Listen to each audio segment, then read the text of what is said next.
En los anales de la historia, pocas leyendas son tan grotescas como reveladoras sobre la condición humana. Imagínense esto. Una reina tan consumida por el fervor religioso que juró no cambiar nunca su ropa interior hasta que terminó su guerra santa. Durante casi una década, Isabella de Castilla supuestamente llevaba la misma ropa interior de lino, creando una peste andante. Eso horrorizaría incluso al cortesano medieval más empedernido. No se trata simplemente de una historia de mala higiene. Es una ventana a los rincones más oscuros del fanatismo donde la devoción se convierte en obsesión y la obsesión engendra monstruosidad. La mujer que conocemos como Isabel la Católica nació en un mundo donde el concepto mismo de España no existía. En 1451, la península ibérica. La península era un mosaico fracturado de reinos cristianos y emiratos musulmanes enfrascados en una lucha de 800 años que había. Se cobró innumerables vidas. La Reconquista, como llegó a ser conocida, no era simplemente una campaña política, sino una guerra santa que había consumido generaciones. La de Isabel. Su nacimiento coincidió con el ocaso de esta lucha cósmica. Sin embargo, ella se convertiría en su artífice más despiadada. ¿Cuándo? Isabel ascendió al trono de Castilla en 1474 y heredó más de una corona. Heredó una misión divina que definiría cada aliento que tomara. Hasta su muerte. La joven reina poseía una inteligencia tan aguda como peligrosa, sumada a una convicción religiosa que rozaba lo patológico.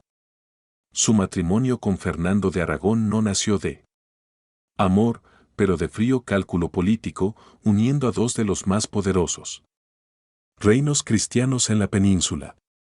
Juntos, forjarían un arma de poder sin precedentes contra los musulmanes. Presencia en Granada. La leyenda de la ropa interior sucia de Isabel comenzó con lo que los historiadores creen que fue un momento de fervor religioso teatral. En 1482, mientras se preparaba para lanzar la fase final de la Reconquista contra los Emirato de Granada, la reina supuestamente hizo un voto sagrado ante sus cortesanos. Y el clero juró por la Virgen María que no cambiaría su huella, la ropa interior de lino que se usaba sobre la piel. Hasta que el último bastión musulmán cayó ante las fuerzas cristianas. Lo que comenzó como el gesto de piadosa determinación evolucionaría en algo mucho más siniestro. La higiene medieval ya era un concepto extraño para la sensibilidad moderna. Pero, incluso para los estándares del siglo XV, el voto de Isabel fue extremo. Los ricos solían cambiar su ropa interior de lino semanalmente, mientras que los pobres podían hacerlo durante meses, pero una década. Corte. Los cronistas comenzaron a documentar la transformación de la reina de una joven gobernante radiante a algo que inspiró a ambos asombro y repulsión. El mismo smece que una vez fue blanco como la nieve fresca. Poco a poco fue adquiriendo la pátina marrón amarillenta del sudor, la sangre y la piel acumulados. Secreciones corporales. Con el paso de los años, la penitencia autoimpuesta por la reina comenzó a manifestarse de maneras que iban mucho más allá de lo meramente desagradable. Los médicos de la corte, escribiendo en un lenguaje cuidadosamente codificado para evitar la ira real, documentó la aparición de piel persistente, irritaciones y lo que delicadamente llamaban corrupciones de la carne. La fricción constante de la tela sin lavar contra la piel creaba llagas abiertas que nunca sanaron completamente. Estas heridas, a su vez, se convirtieron en caldo de cultivo para bacterias y parásitos que habrían sido inimaginable incluso en esa época de malas condiciones sanitarias. El impacto psicológico en la propia Isabella fue igualmente inquietante. Los relatos contemporáneos describen un cambio gradual en su comportamiento a medida que se prolongaba el asedio de Granada. La reina, que una vez fue conocida por sus habilidades diplomáticas y su enfoque mesurado hacia el gobierno, comenzó a mostrar signos de lo que los psicólogos modernos podrían reconocer como un comportamiento obsesivo-compulsivo. Se obsesionó con el ritual. Pureza en todos los aspectos de la vida, excepto esta flagrante excepción, creando una disonancia cognitiva que se manifestó en una toma de decisiones cada vez más errática. Los cortesanos que sirvieron a Isabel durante este periodo se encontraron atrapados en una pesadilla de etiqueta y resistencia. El protocolo exigía que permanecieran cerca de su soberano durante las audiencias y ceremonias. Sin embargo, el hedor que emanaba de la reina se volvió tan abrumadora que muchos desarrollaron enfermedades crónicas, problemas respiratorios. Dignatarios visitantes de otras cortes europeas regresaron a casa con historias de la guerra española. Reina que olía a campo de batalla. 3 días después de que terminó la carnicería, el propio asedio de Granada se convirtió en un reflejo del estado interno de Isabel. Una campaña obsesiva prolongada que consumió recursos y vidas. Abandono temerario. ¿Qué se podría haber logrado mediante una negociación diplomática o incluso una rápida intervención militar? El asalto se convirtió en una guerra de desgaste de 10 años que transformó a la reina en algo monstruoso. Sus consejeros religiosos, reconociendo el impacto psicológico, sostuvo que el voto había sido hecho, pero no se atrevió a sugerir que Dios podría liberarla de un compromiso tan extremo. Fuentes islámicas contemporáneas de Granada describieron a la reina cristiana en términos que difuminan la línea entre la estrategia militar y el horror sobrenatural. Para los defensores de el último bastión musulmán en Iberia, Isabel se había convertido en un símbolo viviente de fanatismo cristiano. Una mujer tan consumida por el odio hacia su fe que ella literalmente había permitido que su cuerpo se pudriera al servicio de su destrucción. Estos relatos, aunque ciertamente teñidos por las necesidades de propaganda de un asedio desesperado, sin embargo, proporcionan un retrato escalofriante de cómo el voto de la reina adquirió proporciones míticas. A medida que el asedio entraba en sus últimos años, incluso los aliados más cercanos de Isabella comenzaron a preocuparse por las consecuencias a largo plazo de su condición. El cardenal Mendoza, su consejero de mayor confianza, escribió en privado correspondencia sobre sus temores de que el estado físico de la reina se deteriorara. Podría estar afectando su juicio en asuntos de estado.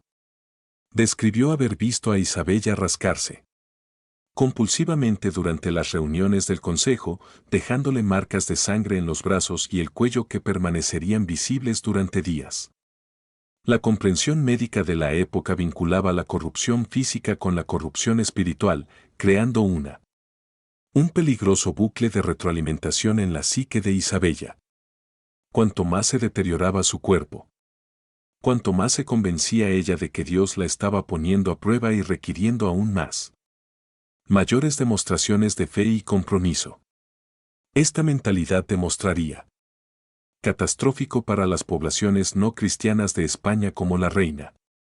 Las obsesiones personales comenzaron a manifestarse en políticas cada vez más violentas. La condición física de la reina también tuvo efectos devastadores en sus seres más cercanos. Ella, sus damas de compañía, obligadas a ayudar a vestir y desvestir a su soberana, se expusieron diariamente a las consecuencias de su voto. Varias desarrollaron enfermedades crónicas. Enfermedades que los médicos de la corte atribuyeron a vapores corruptos que emanaban de la presencia real. El conocimiento médico moderno sugiere que estas mujeres probablemente sufrían de enfermedades respiratorias, infecciones, afecciones de la piel y posibles infestaciones parasitarias, transmitida a través del contacto cercano con la ropa contaminada de Isabella. La tortura psicológica se extendía más allá del mero malestar físico. Isabella La insistencia en mantener la farsa de la normalidad significaba que a los cortesanos se les prohibía reconocer lo obvio. Realidad de su condición. Aquellos que mostraban cualquier signo de repulsión o incomodidad en presencia de la reina se enfrentaban. Destierro inmediato o algo peor. Esto creó una atmósfera de negación forzada, que permeaba toda la corte donde la evidencia de sus sentidos estaba subordinada a las exigencias reales. Protocolo. Cuando Granada finalmente cayó el 2 de enero de 1492. Después de casi 10 años de asedio, el momento de triunfo de Isabella fue al mismo tiempo su mayor horror. Los relatos contemporáneos describen que el smece de la reina se había fusionado esencialmente con su piel en algunos lugares, lo que requirió. Se requiere mucha atención por parte de los médicos para retirarlo sin causar lesiones graves. La tela se había saturado tanto de fluidos corporales y estaba tan completamente colonizada por bacterias que había comenzado a descomponerse a nivel molecular, creando una segunda piel de corrupción. Las consecuencias inmediatas del voto. La finalización reveló la verdadera magnitud del daño que Isabella se había infligido a sí misma. Los médicos encontraron extensas cicatrices, infecciones crónicas y lo que parecían ser signos tempranos de sepsis, que la atormentaría por el resto de su vida. El sistema inmunológico de la reina estaba tan comprometido por años de la exposición a sus propios desechos la hizo susceptible a cualquier enfermedad menor que pasara por la corte. Su recuperación llevaría meses, durante los cuales permaneció en gran parte apartada de la vista pública. Sin embargo, incluso cuando Isabella, mientras se sometía al doloroso proceso de rehabilitación física, al mismo tiempo estaba orquestando algunas de los capítulos más oscuros de la historia española. El decreto de Alhambra, emitido tan solo 3 meses después. Después de la caída de Granada, la población judía de España se encontró ante una opción que no era otra cosa. En absoluto. Convertirse al cristianismo o enfrentarse a la expulsión. Este acto de etnia y la limpieza religiosa desplazó a cientos de miles de personas que habían llamado a Iberia su hogar durante más de un milenio, creando una crisis de refugiados que se extendió por todo el mundo mediterráneo. Inquisición española, establecida anteriormente bajo la autoridad de Isabel en 1478. Alcanzó su punto más terrible en los años posteriores a la conquista de Granada. El mismo fervor religioso obsesivo que había impulsado a la reina a mantener su grotesco voto ahora se manifestaba en tortura sistemática, confiscación de bienes y ejecuciones masivas. Los autos Dufet, las quemas públicas de herejes se convirtieron en un entretenimiento habitual en España. Ciudades con la propia Isabel asistiendo a estos espectáculos como actos religiosos. Devoción. La conexión entre el extremismo personal de Isabel y sus políticas gubernamentales no pasó desapercibida para observadores contemporáneos. Los embajadores extranjeros notaron que la reina, que se había sometido a tal violencia física, degradación, parecía incapaz de reconocer el sufrimiento que infligía a los demás. La misma mentalidad que veía su smece podrido como insignia de honor espiritual también vio las cámaras de tortura de la Inquisición como instrumentos de la justicia divina. La ironía de la cruzada de Isabel por la justicia religiosa. La pureza se hace aún más evidente al considerar el contexto más amplio de su reinado. Mientras ella literalmente purgaba su reino de no cristianos, al mismo tiempo financiaba el viaje de Cristóbal Colón al Nuevo Mundo. El mismo tesoro que financió el régimen de terror de la Inquisición también apoyó la expedición que llevar el cristianismo a las Américas mediante la conquista, la esclavitud y el genocidio cultural. El propio Colón partió relatos contradictorios sobre sus interacciones con la reina durante las negociaciones para su viaje. Aunque la elogió visión y determinación, sus diarios privados contienen referencias veladas a los aspectos peculiares de la corte real. Algunos historiadores han sugerido que la La disposición nerviosa, bien documentada, del navegante durante su estancia en España puede haber estado relacionada con la traumática experiencia de realizar negocios en presencia de Isabella durante la final. Años de su voto. La financiación de la expedición de Colón también revela la brutal aritmética del reinado de Isabel. El oro y los objetos de valor confiscados a las familias judías expulsadas y los herejes condenados proporcionaron una parte significativa de los fondos necesarios para el viaje. En esencia, el mismo fanatismo religioso que condujo a la autodestrucción física de Isabel también permitió los mecanismos económicos que remodelarían el equilibrio de poder global durante los siglos venideros. El perfil psicológico que emerge de Isabella. Las acciones durante este periodo sugieren una gobernante cuyo juicio se había visto fundamentalmente comprometido por sus extremos prácticas religiosas. Las mismas tendencias obsesivo-compulsivas que le impedían. El hecho de cambiarse la ropa interior también se manifestó en su incapacidad para moderarse. Sus políticas hacia las minorías religiosas. Cada decisión se convirtió en una prueba de fe, más que una cuestión de gobernanza práctica. La cultura cortesana que se desarrolló en torno al extremismo de Isabel creó un círculo vicioso de fanatismo cada vez mayor. Nobles y clérigos compitieron para demuestran su piedad mediante demostraciones de fe cada vez más elaboradas y dolorosas. La flagelación se volvió algo común entre los funcionarios judiciales, mientras que el ayuno extremo y la privación del sueño eran vistos como signos de avance espiritual. El smece podrido de la reina se convirtió en el estándar de oro por su devoción religiosa, inspirando imitadores en toda la nobleza española.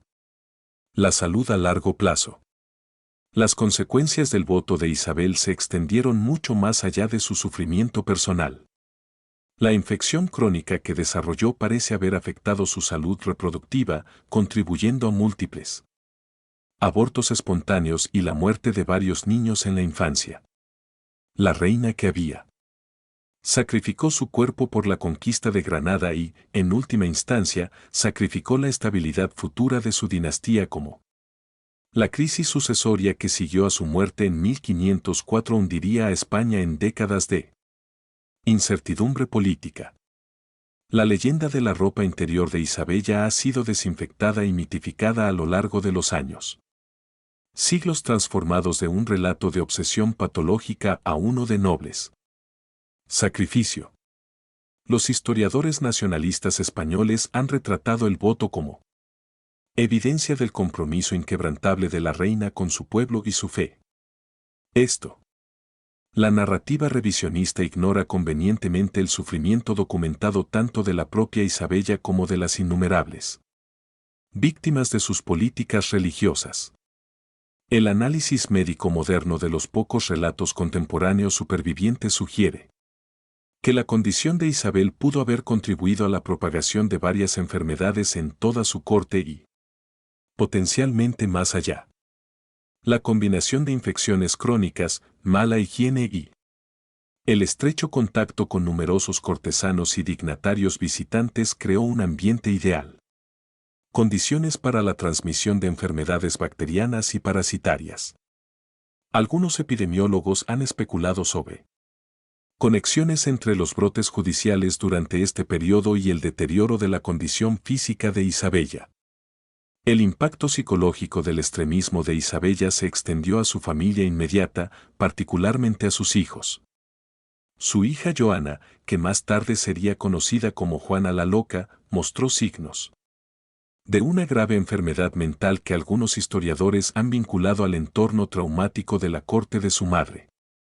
Crecer en una atmósfera donde la autodestrucción física se celebraba como un logro espiritual puede haber contribuyó al colapso psicológico posterior de Joana y a su incapacidad para gobernar eficazmente.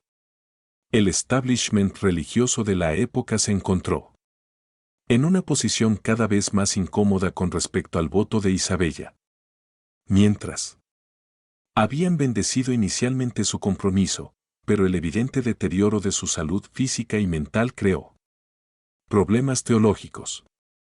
¿Cómo podrían condenar su extremismo sin socavar los cimientos mismos de la guerra religiosa que habían promovido durante décadas? La solución fue una cuidadosa danza de alabanza pública y preocupación privada que caracterizó gran parte del enfoque de la Iglesia medieval tardía hacia los laicos. Misticismo. Las cortes extranjeras observaron el descenso de Isabel hacia la obsesión con una mezcla de horror y fascinación. La corte francesa, tradicionalmente rival de España, utilizó los relatos sobre la condición de la reina española como propaganda contra poder e influencia españoles. Observadores ingleses escribiendo para Enrique VIII. Describió la corte de Isabel como una advertencia sobre los peligros del extremismo religioso. Estas organizaciones internacionales. Las perspectivas brindan información valiosa sobre cómo las decisiones personales de Isabella afectó las relaciones diplomáticas de España. Los costos económicos de las obsesiones de Isabel fueron igualmente asombroso. Los recursos dedicados al prolongado asedio de Granada, parcialmente financiados con los ingresos de la persecución religiosa, representan uno de los actos de vanidad real más caros de la historia. Los historiadores económicos estiman que la campaña de 10 años costó aproximadamente el equivalente a 50 años de ingresos reales normales, creando cargas de deuda que plagarían a España durante generaciones. El contexto cultural. El legado del reinado de Isabel refleja las mismas contradicciones inquietantes encarnadas en su voto personal. Se la celebra simultáneamente como artífice de la unidad española y se la condena como la artífice de la intolerancia española. La misma determinación que la impulsó a soportar una década de degradación física también la impulsó a crear instituciones y políticas que definirían la identidad española durante siglos. La Inquisición. La sobrevivió por más de 3 siglos, mientras que la expulsión de judíos y musulmanes creó heridas culturales y económicas que España nunca ha curado del todo. La evidencia arqueológica de sitios asociados con la corte de Isabel ha proporcionado una confirmación inquietante de relatos contemporáneos. Excavaciones en residencias reales utilizadas durante la Guerra de Granada. La campaña ha descubierto evidencia de enfermedades generalizadas, saneamiento deficiente y lo que parecen ser intentos sistemáticos de enmascarar problemas de salud subyacentes mediante el uso de perfumes fuertes y incienso. La cultura material de la corte de Isabel refleja una sociedad en profunda negación sobre su propia disfunción. La influencia del ejemplo de Isabel en los gobernantes españoles posteriores es innegable. Su nieto Carlos V heredaría no solo sus territorios, sino también su convicción de que el sufrimiento personal era esencial para una democracia efectiva. Gobernanza. La tendencia de la dinastía de los Habsburgo hacia el extremismo religioso y la inflexibilidad política se remonta directamente al precedente establecido durante el reinado de Isabel. La idea de que un gobernante encarnar la fe a través del sacrificio personal se convirtió en una característica definitoria de la monarquía española. Las consecuencias médicas del voto de Isabel también se extendieron a su comprensión de salud y enfermedad entre sus súbditos. La reina, que había comprometido deliberadamente su propio sistema inmunológico, mostró poca compasión por quienes sufrían de peste, enfermedades o desnutrición. Sus políticas hacia el público. La salud reflejaba la misma lógica que guiaba sus decisiones personales. El sufrimiento fue ordenado divinamente y los intentos de aliviarlo podrían interferir con la voluntad de Dios. Plan. Las dimensiones internacionales del extremismo de Isabella se hacen evidentes cuando, examinando la correspondencia diplomática de la época, embajadores de otras cortes europeas escribieron extensamente sobre la dificultad de llevar a cabo asuntos diplomáticos normales en un entorno dominado por las obsesiones de la reina. Los requisitos del protocolo en torno a la condición de Isabella crearon barreras para una atención efectiva. Comunicación y negociación que pueden haber contribuido a varios conflictos diplomáticos. Fracasos durante este periodo. El estancamiento tecnológico e intelectual que caracterizó gran parte de el reinado posterior de Isabel también puede vincularse con la atmósfera de extremismo que fomentó. Investigación científica. La innovación artística y el debate filosófico requieren un cierto grado de libertad intelectual que era incompatible con la rígida ortodoxia que Isabel imponía. La misma mentalidad que le impidió reconocer los evidentes problemas con su higiene personal y también impidió a la sociedad española de adaptarse a las circunstancias cambiantes. La documentación del estado de Isabella por parte de los médicos de la corte proporciona valiosas perspectivas sobre la comprensión y las limitaciones de la medicina medieval. Sus cuidadosos eufemismos y lenguaje codificado.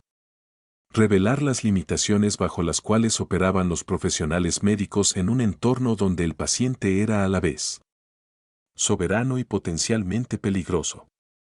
Estos registros también demuestran el inicio de un enfoque más sistemático a la observación médica que eventualmente contribuiría al desarrollo de técnicas de diagnóstico modernas. El papel de los confesores y consejeros espirituales de Isabel en el mantenimiento de su el voto destructivo plantea serias cuestiones sobre la ética del consejo religioso. Estos hombres que tenían acceso diario a la reina y podían observar el evidente deterioro de su condición optaron por reforzar en lugar de moderar su extremismo. Su correspondencia revela una decisión calculada de priorizar los objetivos políticos y religiosos sobre la salud y el bienestar de sus soberanos. El contexto europeo más amplio de el reinado de Isabel revela cómo su extremismo personal encaja en un contexto más amplio. Patrones de agitación religiosa y política. El final del siglo XV fue un periodo de cambios sin precedentes con el descubrimiento del Nuevo Mundo, la Reforma Protestante y el surgimiento de nuevas formas de organización política. La respuesta de Isabel a estos desafíos. La apuesta por las formas medievales de expresión religiosa terminó dejando a España mal preparada para adaptarse a las nuevas realidades. Mundo. El impacto ambiental de las campañas de Isabel contra Granada y las minorías religiosas también merecen consideración. El desplazamiento forzado de agricultores, artesanos y comerciantes experimentados crearon perturbaciones económicas que contribuyeron a la degradación del suelo, el deterioro urbano y el deterioro tecnológico. Regresión en muchas partes de España. El mismo enfoque obsesivo que caracterizó su voto personal también le impidió reconocer las consecuencias a largo plazo de sus políticas demográficas. A medida que la salud de Isabella se deterioraba en los últimos años, la brecha entre la imagen pública y la realidad privada se hizo cada vez más difícil de mantener. Los artistas de la corte recibieron instrucciones de representarla de forma cada vez más estilizada y formas poco realistas, mientras que las apariciones públicas se convirtieron en actuaciones cuidadosamente orquestadas y diseñadas para ocultar sus evidentes problemas físicos. La reina, que una vez encarnó la realeza española, poder y unidad, se había convertido en una parodia grotesca de sí misma. La escena del lecho de muerte, descrito por los cronistas contemporáneos, proporciona una conclusión adecuada a la trágica historia de Isabel. Rodeada de el olor del incienso destinado a enmascarar otros olores, atendido por médicos que no se atrevió a hablar con sinceridad sobre su condición y fue bendecida por el clero que había permitido su autodestrucción. La reina murió como había vivido en sus últimos años, atrapada por las consecuencias de su propio extremismo. Sin embargo, quizás el aspecto más inquietante del legado de Isabella no es lo que ella se hizo a sí misma, sino lo que su ejemplo autorizó a otros a hacer en nombre de la fe y la pureza. Las cámaras de tortura de la Inquisición, la La expulsión de poblaciones enteras y la destrucción de comunidades centenarias fueron consecuencias lógicas de la premisa de que el sufrimiento físico y espiritual no solo eran aceptables sino necesarios para el logro de objetivos religiosos. La reina, que se pudrió en su propia piel durante una década, creó un marco moral que justificaría siglos de institucionalización. Crueldad. El recuerdo español moderno de Isabel refleja las mismas contradicciones que definieron su reinado. Sigue siendo una figura de orgullo nacional, celebrada en monumentos, nombres de calles y cultura popular, mientras que los más oscuros. Algunos aspectos de su legado son cuidadosamente compartimentados o ignorados por completo. Esta memoria selectiva refleja la ceguera voluntaria de su propia corte, que decidió ignorar lo obvio. Realidad de su condición a favor de mantener ilusiones cómodas. La cuestión de si el voto de Isabel era una auténtica devoción religiosa o un teatro político calculado puede ser, en última instancia, menos clara. Más importante que sus consecuencias documentadas. Independientemente de sus motivaciones, las acciones de la reina crearon un modelo para el extremismo religioso que influiría cultura española durante siglos. La idea de que la fe requería sacrificio físico, que la pureza exigía el rechazo de las necesidades humanas básicas y que la unidad solo se puede lograr mediante la eliminación de las diferencias, todas fluyen directamente de el ejemplo de Isabella. La investigación genética contemporánea ha intentado analizar la evidencia de ADN de los artefactos asociado con la corte de Isabel, con la esperanza de comprender los patógenos específicos y parásitos que pudieron haber proliferado en el entorno que ella creó. Si bien los resultados no son concluyentes, sugieren la presencia de varias cepas bacterianas que eran resistentes a los remedios herbales comúnmente utilizados durante el periodo. Esta investigación proporciona una base científica para comprender cómo las decisiones personales de Isabella pueden haber afectó la salud de todos los que la rodeaban. La evidencia lingüística del reinado de Isabel también revela la impacto psicológico de su extremismo. Nuevas palabras y frases relacionadas con la pureza religiosa, la corrupción corporal y la prueba divina entraron en la cultura española. Vocabulario de este periodo, muchos de los cuales permanecen arraigados en el idioma actual. Las mismas palabras utilizadas para describir la fe, la limpieza y el orden social aún llevan la huella de Isabel.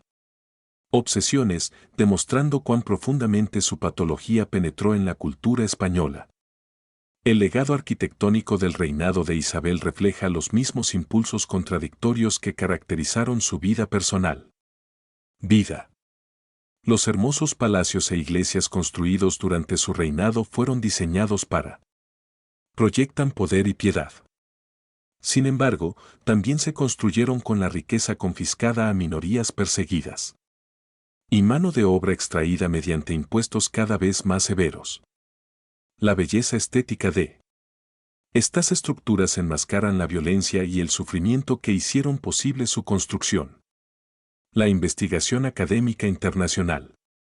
La valoración de Isabel ha evolucionado significativamente a lo largo de los siglos, reflejando actitudes cambiantes hacia autoridad religiosa, diversidad étnica y mujeres en el poder.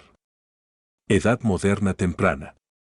Los historiadores que escribieron dentro de las monarquías católicas tendían a enfatizar su piedad y determinación, minimizando al mismo tiempo los aspectos más perturbadores de su reinado. Los historiadores contemporáneos que trabajan dentro de marcos más seculares han sido mucho más críticos tanto de sus métodos como de sus consecuencias. El estudio psicológico del caso de Isabella ha contribuido a la comprensión moderna de cómo el extremismo religioso puede manifestarse en individuos. Comportamiento y política gubernamental. Su patrón de comportamiento obsesivo, incapacidad. Moderar las posiciones extremas y la insistencia en la realización pública de El sufrimiento privado es una señal de advertencia que los observadores contemporáneos han aprendido a reconocer en otros contextos. La reina que nunca se cambió la ropa interior se ha convertido en un caso de estudio sobre la patología del poder. La tragedia final de la historia de Isabella puede ser que logró todo lo que buscaba mientras destruía todo lo que decía tener. Valor. Unificó a España mediante la eliminación de la diversidad, estableció la supremacía católica a través del abandono de la misericordia cristiana y aseguró su legado mediante acciones que, en última instancia, socavaría el poder español durante los siglos venideros. La reina, que sacrificó su cuerpo por su fe, creó un reino que sacrificaría su alma por la ilusión de pureza. Al final, Isabel de Castilla se alza como un monumento a la peligrosa seducción de el extremismo y el terrible precio del fanatismo no controlado por la razón o compasión. Su pútrida chemise, usada durante casi una década al servicio de un santo. La guerra se convirtió en un símbolo no de devoción, sino de la corrupción que inevitablemente se produce cuando el juicio humano se subordina a ideales abstractos. La reina española que nunca se cambió la ropa interior nos recuerda que la distancia entre el santo y el monstruo es a menudo. Se mide no en intención sino en consecuencia y que los individuos más peligrosos de la historia son a menudo aquellos quienes creen fervientemente en su propia justicia. Esto